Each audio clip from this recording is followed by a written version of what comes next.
Let's talk about Test cricket and why it's so difficult for teams to win away from home. Now, I know this is nothing new, but I mean, just looking at some of the stats here, I'm looking at some of the stats, even just with the top 3 Test play nations. England have lost an Ashes series, haven't lost an Ashes series at home since 2001. They've only won once in Australia since '87. India's record at home is phenomenal. The last team to win there was England. That was over 10 years ago. Is this ever going to change, Jarrod? Are we ever, in the near future, going to get into a position in Test match cricket where it becomes easier to win away from home? I think it's probably harder to win away from home now for 2 reasons. There's no draws anymore. So in the old days, you could draw a couple of games and make it into a one-on-one with the pitch that suited you and the pitch that didn't suit you. I also think the other thing was, in the old days, there was almost a gentleman's agreement that you wouldn't doctor wickets. And I think with T20 cricket, with teams and first-class teams just doctor their wickets like crazy, that is now in Test cricket, right? And teams are just like, we play at home, you have to come here and play on our wickets. And you're not okay with that? You think that's an issue? No, I don't have any issue with that. But I'm saying beforehand, that wasn't seen as something that you actively did. Your pitches were like that. And I know now there are a lot of cricket boards and cricket teams who just say, you come here and you can't play the spinning ball, don't come to Asia. Sure. Right? And the same in South Africa. The South Africans were really clear on it. You can't get hit on the body. Don't bother getting on the plane and coming out here because you're going to get hit a lot. So I do think teams are thinking about it differently than they used to. The one variable is such a nerdy point that I'm sure you'll cut it out here, but is drop-in pitches. As we see more drop-in pitches, they are a little bit more generic. And so because of that, everyone's used to them. And the other thing is now, everyone plays so much cricket around the world, they should get more used to different surfaces everywhere. But it should be an advantage, right? Like, I mean, it's a natural advantage that if you grow up in an area, you should be better at home than the opposition. Is it a problem, Bumble, that so often the home team is winning Test series? Is that an issue? Because some people would say, if it was easy to go away from home and win... Well, I'll add to that. Preparation, they're always undercooked. It's a 3-match series. If you haven't played, for the best will in the world, you're just not going to be ready. You've got to prepare and get used to the light, the conditions, the heat, the cold, the dampness prior to playing. So you can't just drop in on an aeroplane and say we're going to play 3 matches and we're going to win. Darren Lehman this last week has said the toss always goes with the away team. Yeah, He's just thrown that out there. Yeah. He's just thrown that out there. And so I'm a big fan of that, by the way. Yeah, I am too. But the other thing which I'm really interested in, having been an England coach, you're not saying that England wanted that pitch, the 3rd Test match at Edgbaston. There's no way they wanted that pitch. You don't get... I was England coach for 3 years plus. Don't get anywhere near a groundsman. Yeah. Absolutely nowhere near him. Mickey Stewart before me. You have no chance. Because a Test match is a corporate game in the UK. Yeah. This last Test match against the West Indies, the big play, Edgbaston, beautiful day, 3 days sold out, hospitality, they're coining it, and so they need a pitch. They've had the perfect storm at Edgbaston, 3 days of sold out hospitality and tickets, and the game's done. Yeah. So they've no more expense. They don't get anywhere near. I'd be amazed if this day and age, England, Rob Key, McCullum, Stokes get anywhere near a groundsman. They've no chance. It has changed. Really? Yeah, there are more conversations now, and I think it comes out of South Africa and India. I bet the chief executive's involved in that conversation. Well, I think the chief executive... So this is the thing, England cricket is a little bit different than everywhere else. Right? Yes. Because in most places, the local board doesn't always make the majority of the money. The national board does. The national board wants the team to win, because if the team wins, you get more sponsorship and everything else. Whereas in England, it's a little bit more dominated by those big grounds. We need a Test match game, and we need to sell out, and we need some revenue. But I think in modern English cricket, they're still having conversations, and we've heard McCullum and Stokes talk about, wanting quicker pitches, wanting flatter pitches for batting at times. Politely. Yeah. Just throwing it out there with like... Which is very different than, Rahul Dravid and Rohit Sharma and Faf du Plessis literally going up to groundsmen and being like, we want this. Can you do this? If you can't do this, can we find someone else? And that wasn't how it used to be. You used to get hilarious situations, Sam, where you would turn up somewhere like in India and like Australia or the West Indies would be bowling and there would be grass on the wicket.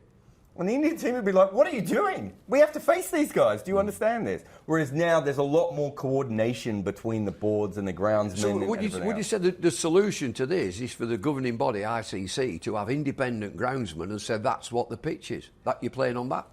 So there's a science argument here too. Is we now know through Hawkeye what pitches do. Yes. So if a pitch doesn't do that, we know it's actually been changed, or there's been freak weather, which is the other thing that you have to account for. I like your idea, which you mentioned earlier. I have absolutely no problem.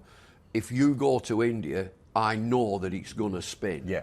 There's nothing wrong with ball one, the ball spinning. Absolutely nothing wrong. You've got to cope with it the same as the opposition. So get more skillful. Get more skillful. i.e., spend more time in that country getting used to it. But they haven't with the schedules. Do you remember when Pakistan came here? Remember when Misbah did the push-ups at Lords? Yes, that lovely fella. They did so much preparation. They did fitness stuff. They looked into how they needed to play in England. They really thought about that series to a point where I think they had prepared more for that series than the England players had. Right? It almost never happens anymore. And unless Test cricket is separated from white ball cricket, I don't see how that's ever going to happen again. No. So teams just turn up in places, and it's hard. So then, are England right to do what they're doing at the moment, guys, when they're playing the West Indies in this series, but already thinking about the Ashes in 18 months? They're going, hang on a minute, let's have a look at Bashir, let's get Atkinson in, let's give Smith a go, because these are three guys that in 18 months' time could be really good options for England. Is it right that you're almost now preparing in 18 months' time in a current series that you're playing at the moment? I think it's a good narrative to throw out there that, we've got an eye on the Ashes, but there's a reset as well. Jimmy Anderson, we're resetting. It's been great, and now we're in a new cycle, and we're obviously going to bring new players in. Dylan Pennington, who hasn't played, but he will do. Gus Atkinson, they give him 3 matches, which he's never, ever done for Surrey, and so they found that he's got more stamina. And so Jamie Smith comes in, a new era of wicket keeping. I think they'll do exactly the same with a white ball team, but it's a good narrative to talk about the Ashes because it's what we do. We talk about the Ashes, but the bottom line is you've got to win each game. And come on, please don't get onto that World Test Championship where England have played 400 Test matches and Sri Lanka have played 2. Doesn't quite make sense, though, does it? How do you have a league day? I think England might be minus in the World Test Championship anyway. But you look at the way that these things are now set up, and India are playing Sri Lanka in a series at the moment. White ball series, yeah. That doesn't really matter. They've got, we don't even know if they've got their new full-time captain or they've got a part-time captain. No one's even aware of what the situation is. And that's fine, because they're playing Sri Lanka, who haven't been playing very good cricket for a while. They'll probably still win that series. They beat Zimbabwe with a secondary team. Unfortunately, that's the way that the calendar is now. You can't always have your best players out, and you do have to have an eye on the next one. And it's annoying for probably someone like Bumble, who once coached and played. He's like, I want the best 11 out there. Whereas now, that's not really the current system of cricket. So having been in TV for a good number of years, how does that affect the broadcaster Fair point. Who's paid top dollar, thinking that I'm going to get the best players, and suddenly the board say, no, they're going to play the 2s? Yeah. That broadcaster's not happy because it impacts on his viewers. Yeah. Because the viewers know full it's the second 11. I ain't watching. Yeah. I mean, you get that. You do occasionally get really excited. Like, sometimes that's a younger side and it's exciting. But also, India lost a game to Zimbabwe. I'm not sure that would have helped the ratings. To round off then this question about away from home and the challenges that teams face, from both your experiences of cricket, what would you say overall is the toughest challenge for any team to go away from home and play? For me, preparation, but I've played and I know the value of preparing and getting ready. But I do like, as Lehman has thrown it out, to play to your view, the away team, because of how the structures are, you get the toss every time. Do what you want. Yeah. Would India be the toughest place for teams to go to and have to adapt with those spinning pitches?